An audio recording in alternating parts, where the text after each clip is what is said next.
se me haga y no lo reconoce y no sabe por qué es, o sea, fisiopatológicamente no sabe por qué es, por lo tanto no lo trata bien, entonces en un momento dado va a ser irreversible. Por más de que uno quiera corregir el problema inicial, ya no se va a corregir el shock, ¿no? Al no corregirse el shock, van a sufrir órganos, especialmente los órganos vitales, y va a ocurrir la muerte finalmente. Entonces, si bien no es muy frecuente, es muy grave. Aquí, para motivarlos, es un caso clínico donde dice: paciente, 26 años, sufre un accidente de tránsito en su moto, cae al pavimento, sin casco, se golpea el abdomen contra el parachoque del camión.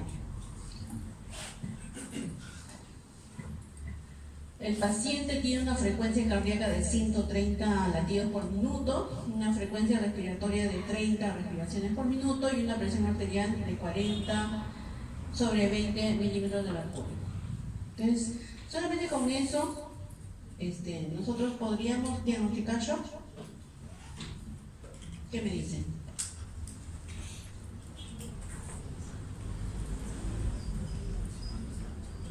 Sí.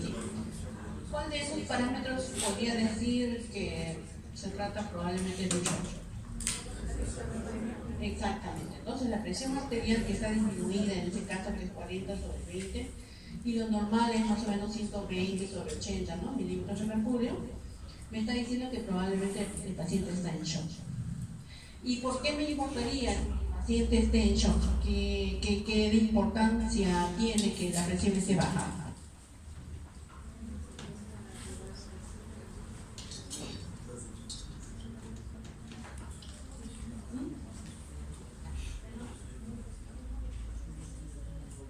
Ya, las células, sí. ¿Y cómo es que llega el oxígeno a las células? Por la sangre. ¿Y con la sangre? ¿Está disminuido el volumen? El flujo está disminuido, ¿ya? Puede estar el volumen disminuido, puede estar el volumen normal, pero el flujo a donde tiene que llegar es el que está disminuido, ¿ya? Entonces sí podemos decir que el paciente, tiene una hipotensión y por lo tanto puede estar presentando un cuadro de shock. ¿Cuál será la causa? ¿Cuál será la causa de ese shock? Se ha chocado contra un camión, el abdomen ha dado contra el parachoque del camión, una hemorragia, ¿no? Tiene que ser, no va a ser una infección, tiene que ser una hemorragia. Entonces, si yo sé que es una hemorragia que está produciendo la disminución de la presión, entonces, ¿qué cosa está disminuido en sí? Si hay una hemorragia, ¿qué está disminuido? ¿Qué componente?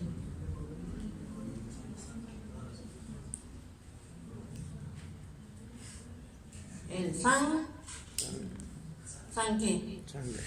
Sanguíneo, exactamente, componente sanguíneo. Entonces, si está disminuido el componente sanguíneo, ¿qué está disminuido entonces?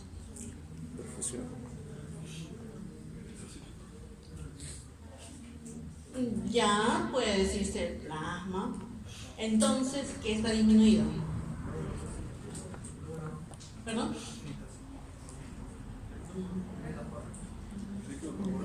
¿Ah? Tibio. Está disminuido el volumen, ¿no? El volumen. Entonces, si no hay volumen de sangre, de plasma, eritrocitos, pero finalmente el volumen, ¿cuál será el tratamiento? Antibiótico. Algo para el dolor. Para la úlcera. Para el dolor. Si no, volumen. Entonces, si yo fisiopatológicamente sé cuál es la causa del shock, fisiopatológicamente sé cuál es el tratamiento, ¿ya?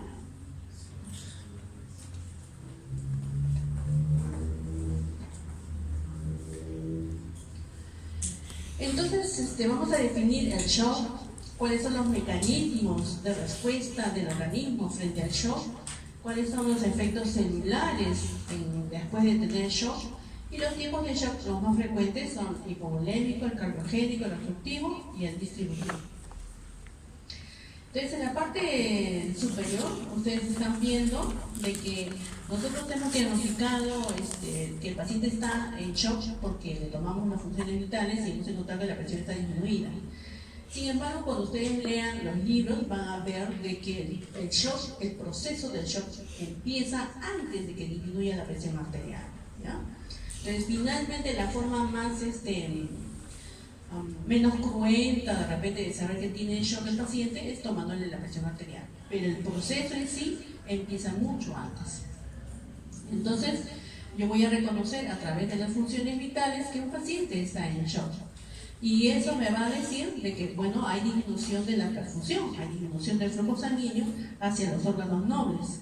¿Cuáles son los órganos nobles? El cerebro, el riñón, el corazón, el hígado, y por lo tanto van a tener disminución de la oxigenación.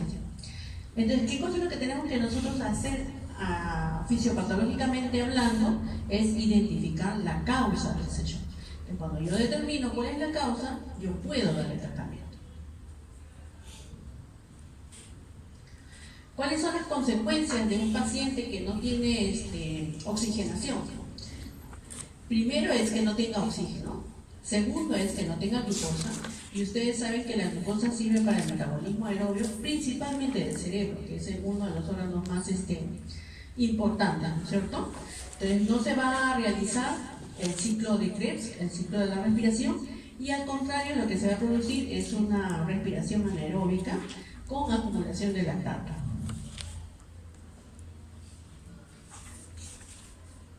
El shock puede determinarse entonces por la disponibilidad del oxígeno para ser utilizado por el organismo, como ven ustedes acá.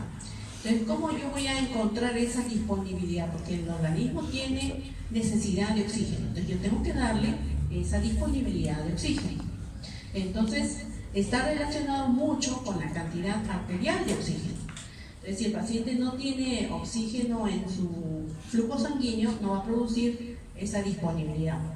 Y además tiene que ver con el gasto cardíaco. Entonces, si yo tengo una buena cantidad de oxígeno y además el corazón está latiendo adecuadamente, entonces yo voy a tener una buena disponibilidad. Para que yo tenga un gasto cardíaco adecuado, depende mucho de la frecuencia respiratoria y del volumen minuto. Entonces, con esta ecuación yo puedo determinar cuál es la disponibilidad del organismo para utilizar el oxígeno disponible. Hemos visto que dentro de lo que es la disponibilidad del oxígeno está el gasto cardíaco. Y el gasto cardíaco, ustedes saben que es el resultado de la frecuencia cardíaca por el volumen minuto, ¿cierto? Así es. Pero la frecuencia cardíaca va a depender también de tres factores. Uno de esos factores es la precarga, otro de la contractilidad, ¿no? Y el otro es la... Entonces, la precarga viene a ser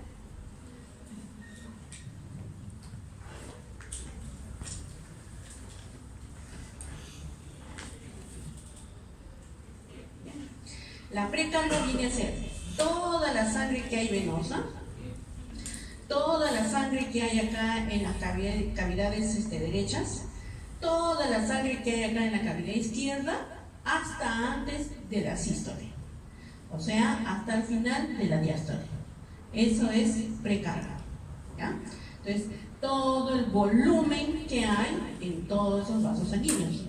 Entonces, habiendo dicho esto, si yo tengo un paciente que tiene diarrea, ¿cómo estará su precarga?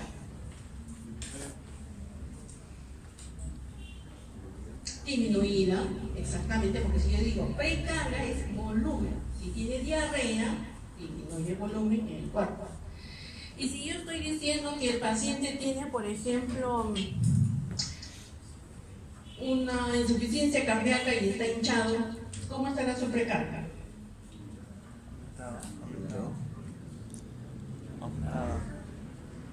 Hinchado. aumentado. Edematoso. Aumentada la precarga. Y si yo digo que el paciente tiene una hemorragia, ¿cómo está la sobrecarga? Disminuida.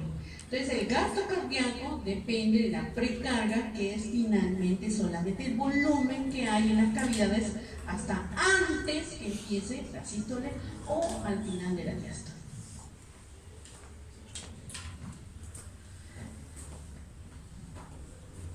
Y también otro de los componentes es la poscarga. ¿Qué viene a ser la poscarga? La poscarga es la fuerza que tiene que hacer el ventrículo izquierdo para poder botar la sangre, debido a que hay una resistencia en los vasos de repente o en la salida de la sangre. Hay una gran resistencia, entonces yo tengo que hacer una gran fuerza para botar esa sangre por ese vaso sanguíneo. ¿Sí? Eso sería poscarga. Entonces, si yo tengo una resistencia acá, una obstrucción acá, y por lo tanto tengo que ejercer una gran fuerza para botar la sangre, la poscarga está aumentada. Si yo tengo una facilidad para sacar la sangre porque no hay nada que obstruya, entonces la poscarga está disminuida. ¿Sí? Entonces, si yo tengo un paciente que tiene una estenosis de la arteria aórtica, de la válvula aórtica, que es justamente por donde va a salir la sangre por la aorta. Entonces, ¿cómo estará la poscarga? Definitivamente aumentada. Si yo tengo un paciente que tiene hipertensión arterial, entonces todos los vasos sanguíneos de la periferia están obstruidos. ¿Cómo estará la poscarga? Definitivamente aumentada. Y si yo tengo un paciente que ha tomado un medicamento, por ejemplo, un vasodilatador, ¿cómo estará la poscarga? Sí, estaría disminuida. Exacto. Entonces ya hemos visto dos de los factores que son muy importantes para determinar el gasto cardíaco. Y finalmente, la contractilidad muscular del miocardio también va a determinar el gasto cardíaco. Entonces, yo tengo un paciente que toma un medicamento que aumenta la contracción, que aumenta la frecuencia, va a aumentar entonces también el gasto cardíaco. Y viceversa, va a ocurrir si yo disminuyo.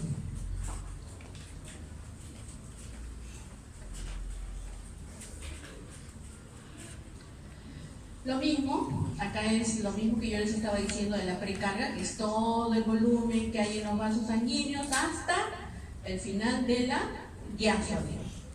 Entonces, ¿dónde va a estar aumentada? Cuando hay una disminución de retorno venoso, por ejemplo, una insuficiencia cardíaca, por ejemplo, un taponamiento cardíaco como en ese caso, ¿no? ¿Dónde aumenta la precarga, por ejemplo?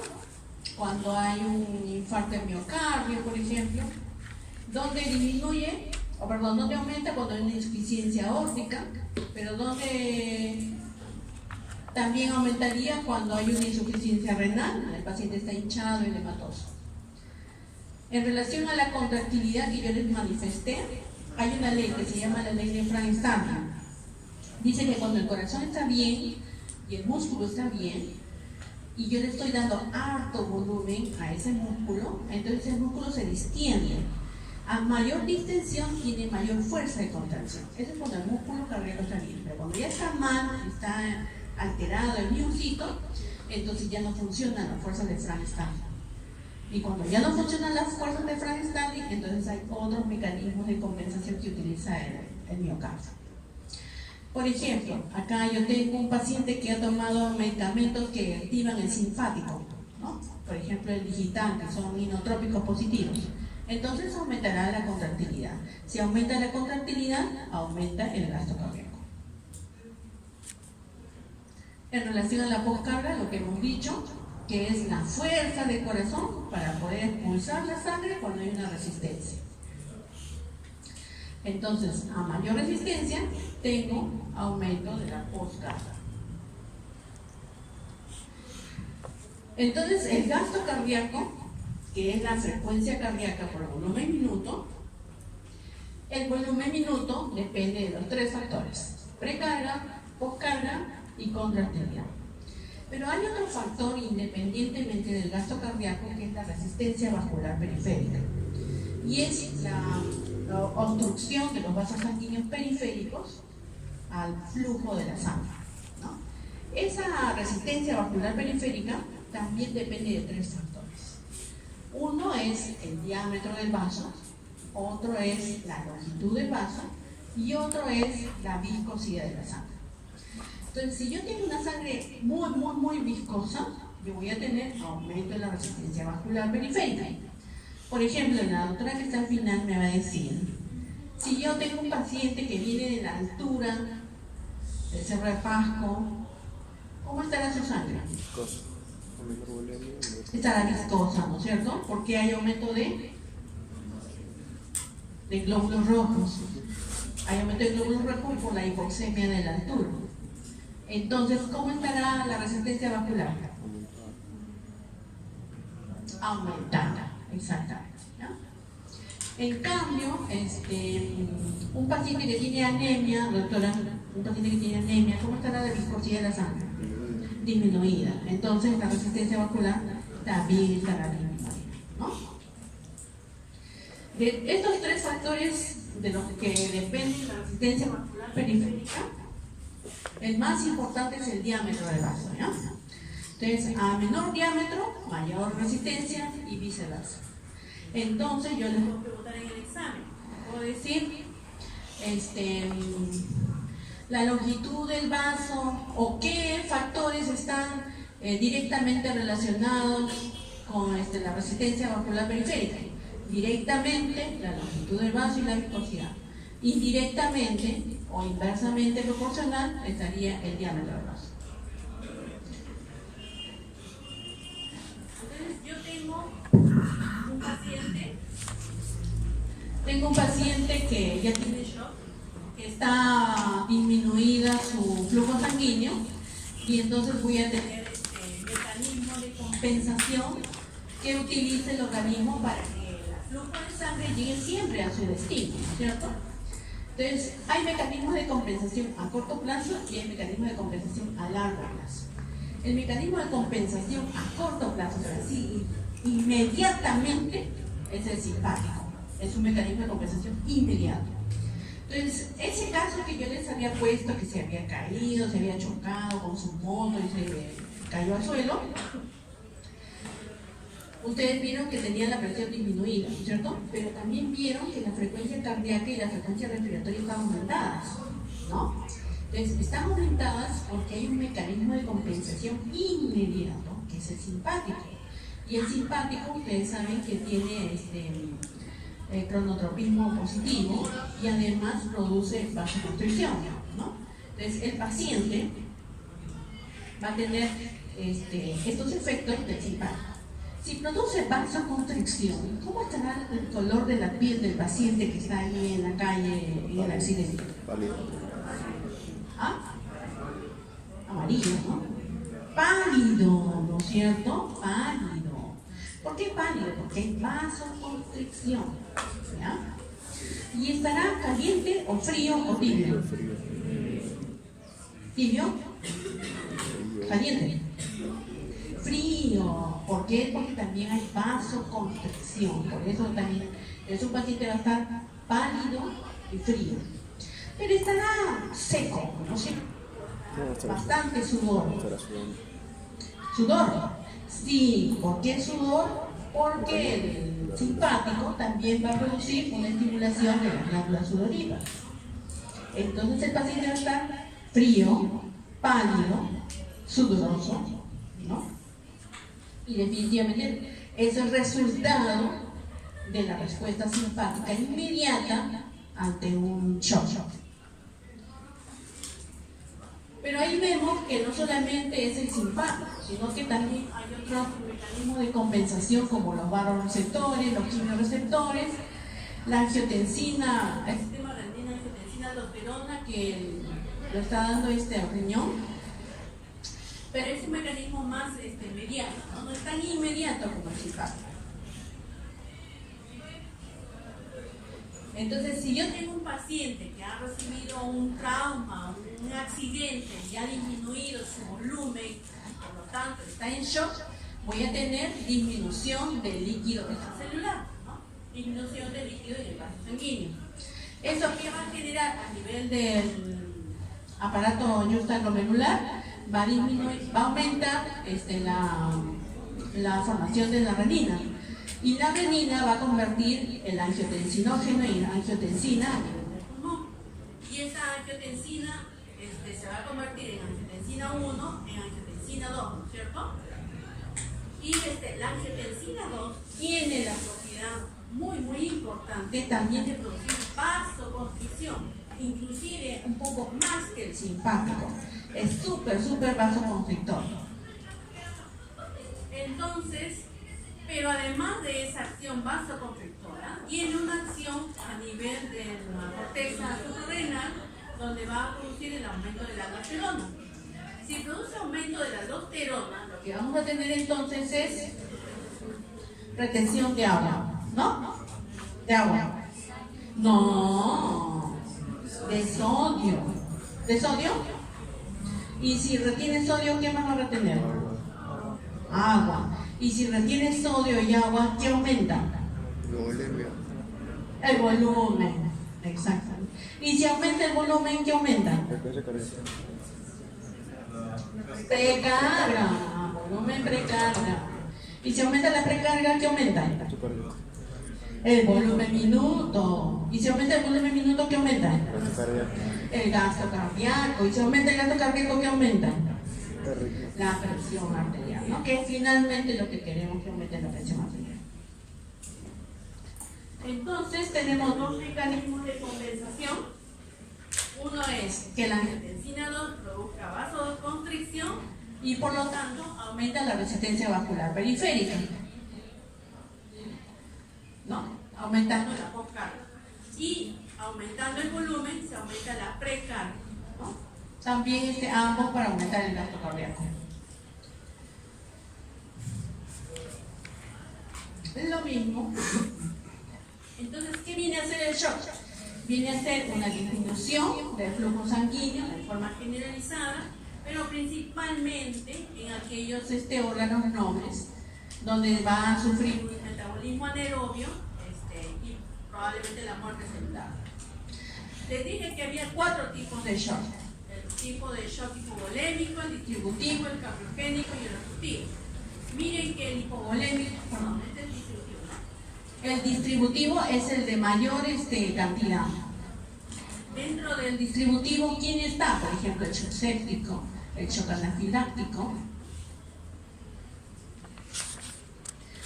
Entonces, si yo quiero fisiopatológicamente saber qué cosa es lo que está pasando con un paciente con shock, yo tengo que decir, ¿está fallando el corazón? ¿Está fallando la bomba? ¿Está fallando el tono vascular del vaso sanguíneo? ¿Está fallando el volumen? ¿O hay una obstrucción? Entonces, cuando yo responda a alguna de esas 4 preguntas, yo voy a poder decir cuál es la causa fisiopatológica del shock. También puedo decir cuál es el tratamiento. Por ejemplo, si yo tengo un shock de tipo hipovolémico, que es lo que ya hemos visto ya, ¿no? Puede ser por pérdida de sangre, puede ser por pérdida de otros fluidos. Acá hay otra clase. Pero veo un doctor en este lugar. No, están esperando.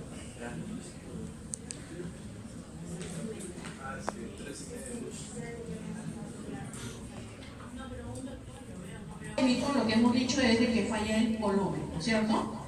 Si hay disminución del volumen, entonces hay disminución de la precarga. Si hay disminución de la precarga, ¿qué hay? De volumen otra vez no.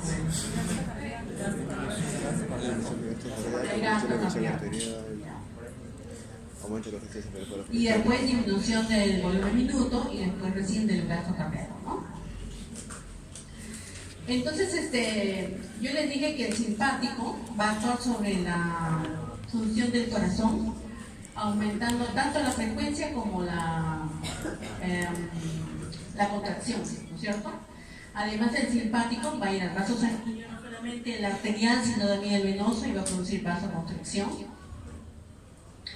Va a haber también la liberación de la angiotensina 2, que va a producir también vasoconstricción, pero también a nivel del hipotálamo, en el centro de la sed, se va a producir la estimulación de la sed. Se va a incrementar el sistema, o se va a activar el sistema renina-angiotensina-aldosterona, y van a haber órganos distales que van a producir vasoconstricción para llevar la sangre al lugar que yo necesito. Entonces ustedes habrán escuchado algunas historias en las que una paciente va a emergencia porque tiene un shock séptico, ¿no? Y entonces el shock séptico mejora, pero le amputan el miembro, por ejemplo, las dos manos y los dos pies al paciente, ¿cierto? ¿Por qué? Porque hay una gran vasoconstricción que genera que ese flujo sanguíneo vaya a otros órganos nobles. Es el organismo que no nos sirve los pies y no nos sirve las manos, que nos sirve el cerebro y por lo tanto produce una obstrucción arterial de los miembros periféricos para llevar esa sangre, ¿no? Entonces, ¿qué va a ocurrir finalmente? Que haya isquemia de esos órganos y muerte de esos órganos que necesitan ser amputados. Acá está la explicación por qué el paciente está pálido, porque está sudoroso, lo que hemos dicho. Y no solamente actúa la angiotensina 2 como vasoconstrictor y el simpático, sino también hay otras hormonas que pueden producir vasoconstricción. Entonces, en este caso hay disminución del volumen. En cambio, en un shock distributivo, el volumen está normal. Está ahí, no se ha salido, no ha habido una quemadura, no ha habido una hemorragia, no ha habido una diarrea. Lo que hay es un trastorno de la vasoconstricción, no se produce vasoconstricción y más bien hay una anormal vasodilatación. ¿Y cuándo va a ocurrir? Una sepsis, por ejemplo, ¿ya? Hay microorganismos, generalmente los gram negativos, que van a producir sustancias proinflamatorias, y ustedes saben que las sustancias proinflamatorias van a producir vasodilatación, aumento de la permeabilidad, ¿cierto? Entonces, esa gran vasodilatación hace que la sangre se quede ahí estática y no se vaya hacia donde tiene que ir. Entonces, relativamente no llega el flujo al cerebro, pero está ahí la sangre, ¿no? Está depositada en una gran vasija, que es el vaso sanguíneo, que está dilatado. ¿Dónde también puede ocurrir? En pacientes que sufren anafilaxia, que también un mecanismo va a ser el aumento de la permeabilidad y la vasodilatación. Entonces, vamos a ver que vasodilatación es anormal, la vasodilatación, la sangre se queda ahí, el flujo de sangre no llega a donde tiene que llegar, hay disminución del retorno venoso, disminución del volumen minuto y disminución del gasto cardíaco. ¿Por qué ocurre? Porque las sustancias normalmente vasoconstrictoras están reducidas y más bien las sustancias vasodilatadoras, como por ejemplo el óxido nítrico, están aumentadas. El shock neurogénico también es un mecanismo de shock distributivo, y el shock séptico, como les he mencionado, a través de citoquinas proinflamatorias que van a producir esa vasodilatación. Entonces, si yo encuentro un paciente, por ejemplo, en el parque, tirado, chocado, con la disminución de la presión arterial, y está caliente y rojo, ¿será un shock hipovolémico o un shock distributivo? Distributivo. Entonces el tratamiento será darle líquidos, sangre. Ninguno. Vasoconstrictor. Pero ninguno de esos. Vaso. Tengo mi vaso amplio, dilatada, vasoconstrictor, ¿no? Entonces fisiopatológicamente yo sé por qué está rojo. Fisiopatológicamente yo sé lo que pasa. Fisiopatológicamente yo le voy a dar el tratamiento con remedio.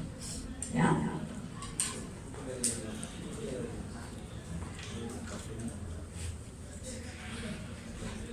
Solamente para explicar el shock anafiláctico, la vasodilatación que ocurre. Ahí están las diferencias que le he preguntado, por ejemplo, al doctor, ¿no? cuál tiene la piel caliente, cuál tiene la piel fría, cuál tiene el gasto cardíaco disminuido y cuál tiene el gasto cardíaco normal. Esto es cuando falla el tono vascular. Y cuando falla la bomba, por ejemplo, hay un infarto de miocardio, ¿ya?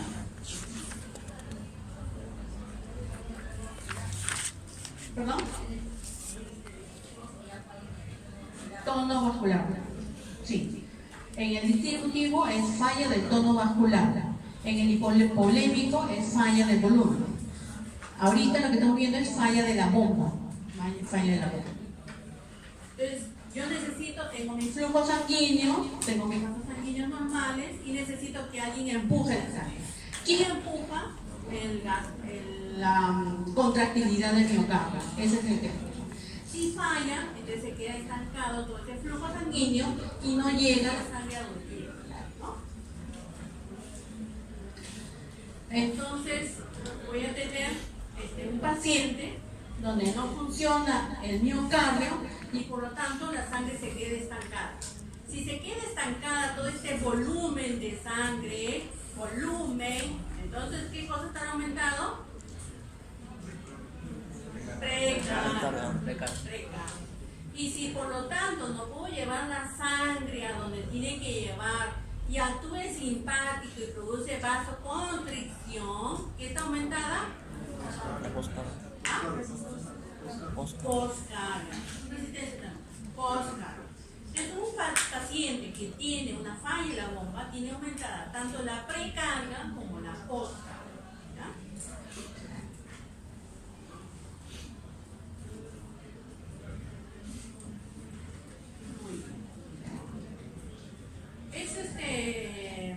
El mecanismo de que la lesión del miocardio va a producir también mayor acidosis metabólica. ¿Cuáles son los mecanismos que tiene el corazón para compensar esto? Un mecanismo es la ley de Frank-Starling cuando el corazón está bien. Pero cuando está mal, hay un mecanismo de compensación que es la hipertrofia del miocardio, ¿no? Acá están todas las acciones que tiene la angiotensina 2, no solamente vasoconstrictor, no solamente activa el sistema renina-angiotensina-aldosterona, sino también que incrementa la sed y también va a producir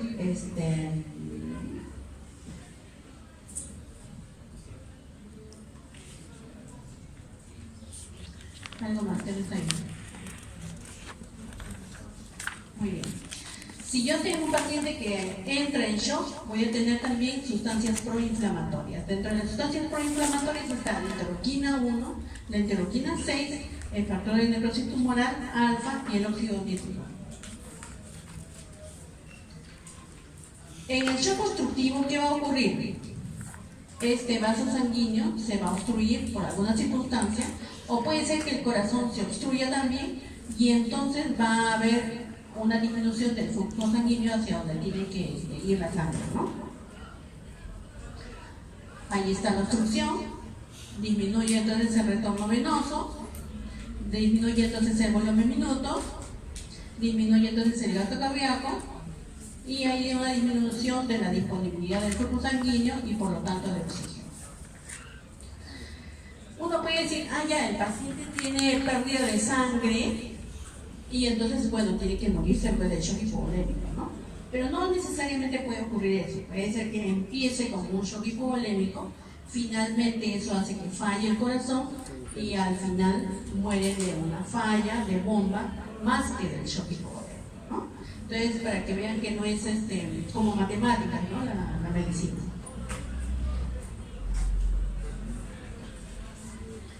Muy bien, y lo que les había mencionado, ¿no? Si yo no tengo oxígeno, no tengo glucosa, voy a ir hacia el metabolismo anaerobio, voy a disminuir la producción de ATP, voy a alterar la bomba del sodio-potasio, va a haber aumento de la permeabilidad de membrana, salida de enzimas, ¿no? Lisocimas, que van a producir la destrucción de la célula. Y ese es el cuadrito que van a estudiar ustedes media hora antes de su examen, porque no han estudiado todo el curso. ¿Alguna pregunta?